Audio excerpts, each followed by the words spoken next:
आज एनएसएफ के बैनर तले पूरे प्रदेश के साथियों के यहाँ पर सम्मेलन का आयोजन किया गया है और इस सम्मेलन में प्रदेश अध्यक्ष डॉक्टर अमित गिरी जी, कार्यकारी अध्यक्ष श्याम मोहन दुबे जी,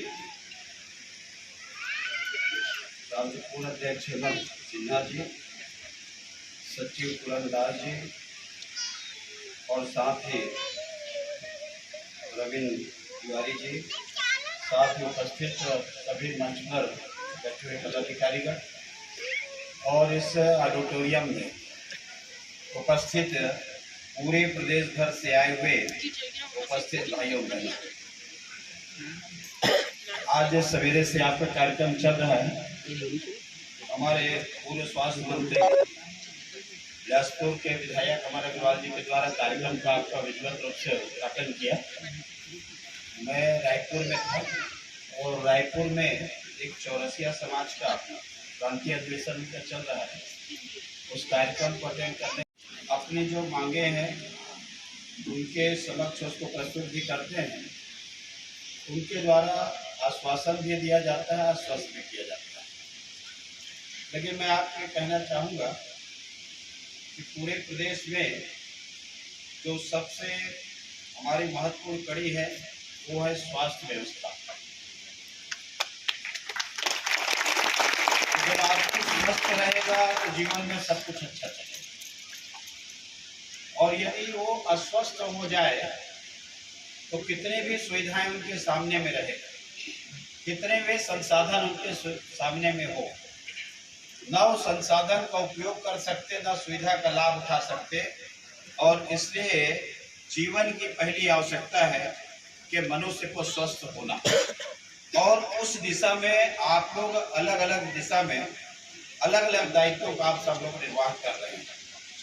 और निर्वाह करते हुए कि हमारे प्रदेश के स्वास्थ्य व्यवस्था ठीक हो, लोगों का स्वास्थ्य ठीक हो, और उस स्वास्थ्य को ठीक रखने के लिए आप स्वयं अस्वस्थ भले हो जाएं, लेकिन प्रदेश हमारा स्वस्थ रहे, उस दिशा में आपके कार्यक्रम में बधाई देता हूँ, आपकी प्रशंसा करता हूँ कि विभिन्न उतार चढ़ाव को देखते हुए भी आप लोग समय समय पर, मैं तो देखता हूँ कई बार जो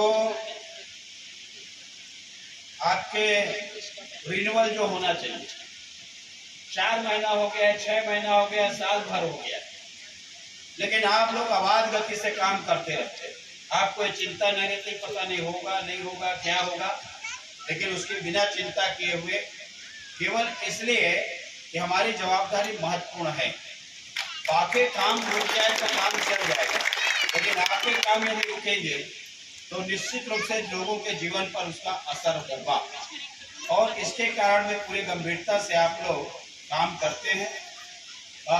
उसके साथ ही साथ में विभिन्न दायित्वों का भी आप निर्वाह करते हैं, और निर्वाह करते हुए कई बार असामान्य परिस्थितियों का भी हम सामना करते हैं, लेकिन उसके भी आप चिंता नहीं करते। निश्चित रूप से आपको, मैं इसके पहले भी विधायक रहा हूँ, जब कांग्रेस की सरकार थी, और जब भी बजट के समय आए तो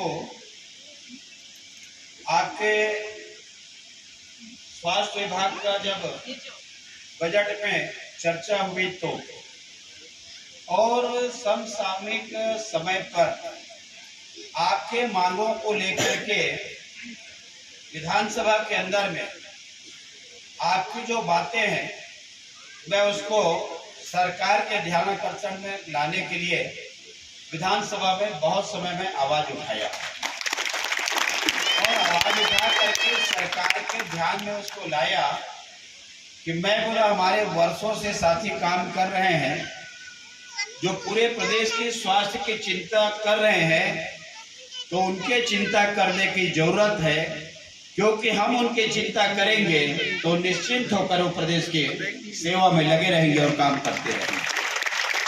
तो इस बात को लेकर के अनेकों समय मैंने विधानसभा में उठाने का काम किया, और इस कार्यकाल में भी मुझे विधायक बनने का अवसर मिला, आज सबका सहयोग भी उसमें रहा। तो आज मैं आपके बीच में आया हूं, आपने मुझे ज्ञापन दिया है, तो मैं फिर कह रहा हूं कि आपके विषय को सरकार के ध्यान में मैं लाऊंगा, क्योंकि मुझे डिसीजन लेने का अधिकार नहीं है कि मैं उसका निर्णय कर सकूं। लेकिन जो विश्वास आप लोगों ने व्यक्त किया है, तो स्वास्थ्य मंत्री जी से भी बात करेंगे, आपके वित्त मंत्री जी से भी बात करेंगे और आपके मुख्यमंत्री जी से भी बात करेंगे और बात करके आपके विषय को पहुंचाएंगे। क्योंकि हम लोग चुनाव के समय में विजय बघेल जी दुर्ग के सांसद और अमर अग्रवाल जी, हम जब घोषणा पत्र बना रहे थे तो उनको घोषणा पत्र कमेटी का अध्यक्ष हमने सचिव बनाया था और सचिव बना करके सारे विभाग का या अलग अलग प्रदेश में हमको क्या करना चाहिए उन बातों को हमने एजेंडा में रखा था। तो याद दिलाना चाहता हूं कि कोरोना काल का वो भीषण समय, जब महामारी के दौर पर परिवार के जनों ने अपने परिवारजनों का साथ छोड़ दिया था, तब आप धरातल पर लगे हुए थे समाज को पुनः जीवंत रखने के। उसके लिए आप सभी का बहुत बहुत धन्यवाद। मुझे ज्ञापन सौंपा गया है, विषय तो तार्किक है, न्यायप्रिय भी है और आप उसके हकदार भी हैं कि आपकी संविदा के आधार पर जो काम कर रहे हैं कर्मचारी, उनकी नियमितीकरण की व्यवस्था होनी चाहिए। परंतु देश संघीय ढांचे पे चलता है और संघीय ढांचे में जब हम चल रहे हैं तो राज्य परिवर्तित और केंद्र परिवर्तित योजनाओं के आधारित मद के आधार पर जब कोई योजना चलती है और आपसे उसके सेवा के नाम पर जो आपको भुगतान होता है, वो अपने आप में बहुत विषमताओं का विषय है। आप बजट पढ़ते होंगे, आयोजन और आयोजनता, नॉन प्लान और प्लान, ये दो योजनाओं के तहत कोई भी योजना चलती है।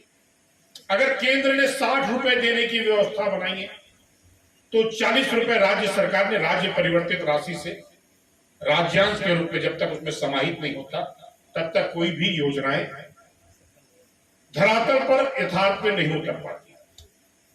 परंतु अब जिम्मेदारी राज्य सरकार की और केंद्र सरकार के साथ संयुक्त रूप से है कि जिन्होंने अपने युवा तरुणाई के समय को सेवा के क्षेत्र में लगाकर स्वास्थ्य जैसी गंभीर विषयों पर काम किया, अगर वो अपनी आयु सीमा पार कर चुके हैं तो ऐसे लोगों को आने वाले समय में परिवार को पालते हुए, यानी परिवार को पल्लवित और पुष्पित करते हुए समाज में सेवा की अलग जगह रखने के लिए उनके प्रोत्साहन की भी आवश्यकता है। मैं इस बात पे सहमत हूं।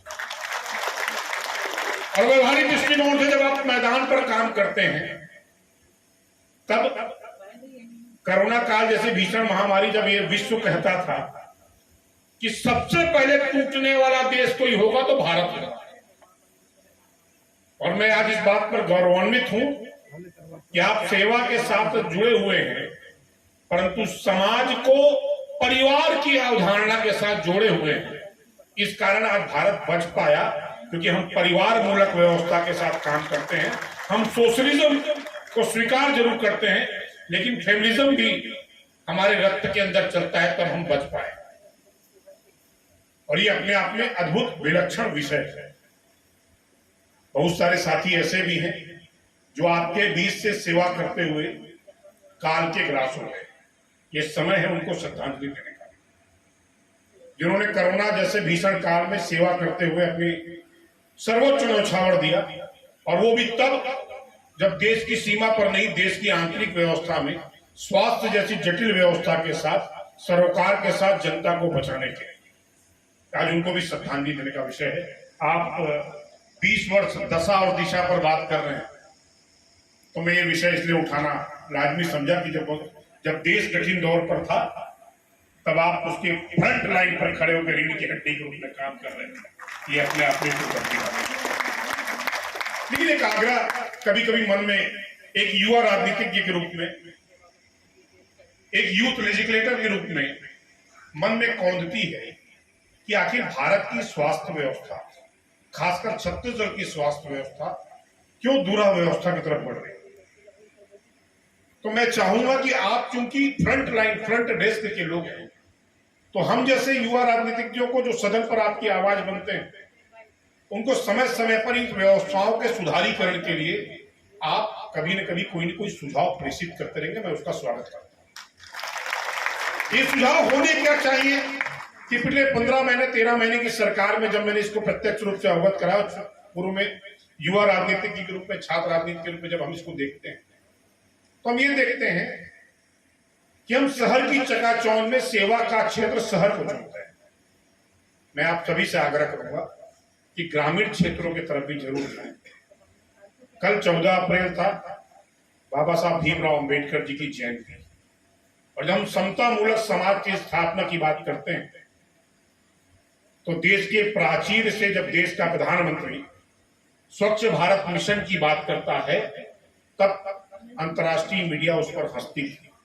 मैं आज के 10 वर्ष बाद आपसे बात पूछना चाहता हूं, क्या वो 10 वर्ष पहले इस देश की व्यवहारिक समस्या नहीं थी, या आज नहीं?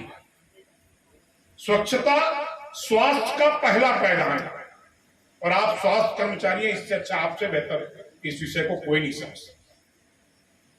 दूसरा विषय है, जब देश की प्राचीर से स्वच्छ भारत अभियान के तहत शौचालय निर्माण की बात देश का प्रधानमंत्री करता है, तब भी प्रासंगिक था और आज भी प्रासंगिक है। 11 वर्ष बाद जब हम अपने देश को मूल्यांकन की कसौटी पर खरा उतारेंगे, या छत्तीसगढ़ को मूल्यांकन की कसौटी पर खरा उतारेंगे, तब इस बात का आत्मबोध हम सबको होना चाहिए कि हमने अपने समाज के लिए क्या किया। मैं जिम्मेदारी लेता हूं और मैं तैयार हूं। अब अवसर आपकी तरफ है, क्योंकि आप ऐसे क्षेत्र से आते हैं जहां पर क्षेत्र में बड़े विरले लोग काम करते हैं। ये बड़ा साहस का विषय है, लेकिन ग्रामीण क्षेत्रों में सेवा का अवसर आप छोड़िएगा नहीं। यही आप सभी से निवेदन करता हूं, और ये भी आग्रह करना चाहता हूं कि सभी संस्थान सेवा क्षेत्र के, खासकर स्वास्थ्य क्षेत्र के, संसाधनों से परिपूर्ण नहीं हो सकते। ये आप भी सहमत हो। तो आपकी संस्था आने वाले समय में क्या ऐसा कोई उपाय ढूंढ सकती है? हमने बेलतरा विधानसभा में एक पहल की कि प्रति 6 पंचायत एक उप स्वास्थ्य केंद्र को या एक सामुदायिक स्वास्थ्य केंद्र को डिलीवरी के लायक बनाना। हमने पहल की है, रेड क्रॉस सोसाइटी की दुकानें जो 50% कम में दवाइयां उपलब्ध कराती हैं, उनका डिसेंट्रलाइजेशन होना चाहिए, विकेंद्रीकरण, और वो कम से कम बड़े बाजारों में केंद्र के रूप में जाए, क्योंकि आज अस्पतालों के खर्चे जांच पर जरूर भारी है, लेकिन उससे ज्यादा भारी पड़ता है दवाई। जब डिलीवरी के लायक हम उप स्वास्थ्य केंद्र, सामुदायिक स्वास्थ्य केंद्र को डेवलप करेंगे, विकसित करेंगे, पल्लवित करेंगे, पुष्पित करेंगे, तब मुझे ऐसा लगता है कि जिला मुख्यालय या संभागीय मुख्यालयों के अस्पतालों में जहां पर आप सेवा दे रहे हैं, वहां पर दबाव कम होगा। व्यवहारिक दृष्टिकोण के समझने की भी आवश्यकता है कि उन उप स्वास्थ्य केंद्रों में एम्बुलेंस की भी सुविधा होगा। हमने अपने बेलतरा विधानसभा के 10 ऐसे उप स्वास्थ्य केंद्रों को चिन्हित किया है, जहां पर डिलीवरी के साथ साथ 5 बेड का अस्पताल और एक मिनी फार्मेसी और एम्बुलेंस सुविधा के साथ जनरेटर युक्त होकर वो काम करें। और सभी संस्थानों में जो दबाव है, उस दबाव को केंद्रित करते हुए वहां पर जो मानव संसाधन है, जो आपके रूप में काम करते हैं, आप जैसे मैं आपको मानव संसाधन की अगर उपाधि दूं, तो आप जैसे सेवाभावी जो एनएचएम के जो सदस्य हैं और अलग अलग स्वास्थ्य सेवाओं में जो लोग जुड़े हुए हैं, उनका केंद्रीकरण करते हुए ऐसे 10 केंद्र उन्नत किए जाए, जहां पर काम का दबाव भी कम हो और स्वास्थ्य सुविधाओं की बढ़ोतरी हो। ये प्रयास हमने प्रारंभ किया है। इस प्रयास में आपके सहयोग की भी आवश्यकता लगेगी, ताकि ये प्रयास भगीरथ प्रयास के रूप में स्थापित हो पाए। आपने यहाँ पर बुलाया है, आपका ज्ञापन भी मैंने पहले भी पढ़ लिया था। आज मैं पुनः उसको आपके समर्थन के साथ इस बात को कि अगली बार जब विधानसभा का सत्र लगे, मैं एक बार उठा चुका हूं इस विषय को विधानसभा में, लेकिन अगले बार जब भी विषय आएगा तो अशासकीय संकल्प के रूप में हम इसको लाने का प्रयास करेंगे, ताकि ये व्यवस्था आपके आने वाले भविष्य के लिए, क्योंकि आप में से कई लोगों ने अपनी आयु सीमा पार कर लिया, जो अब सेवा के क्षेत्र में जो न्यूनतम अर्हता होती है उम्र की, वो बहुत सारे लोगों ने पार कर ली है। तो आने वाला समय इस सेवा क्षेत्र के माध्यम से रोजगार के रूप में आपको मिलेगा। इसी मंगल कामना के साथ आदिशक्ति महामाया देवी से मंगल कामना कि आप सबको स्वस्थ रखे, दीर्घायु रखे, धन धान्य से परिपूर्ण रखे और आप सबकी मनोकामना पूर्ण करे। यही मंगल कामना। बहुत बहुत धन्यवाद।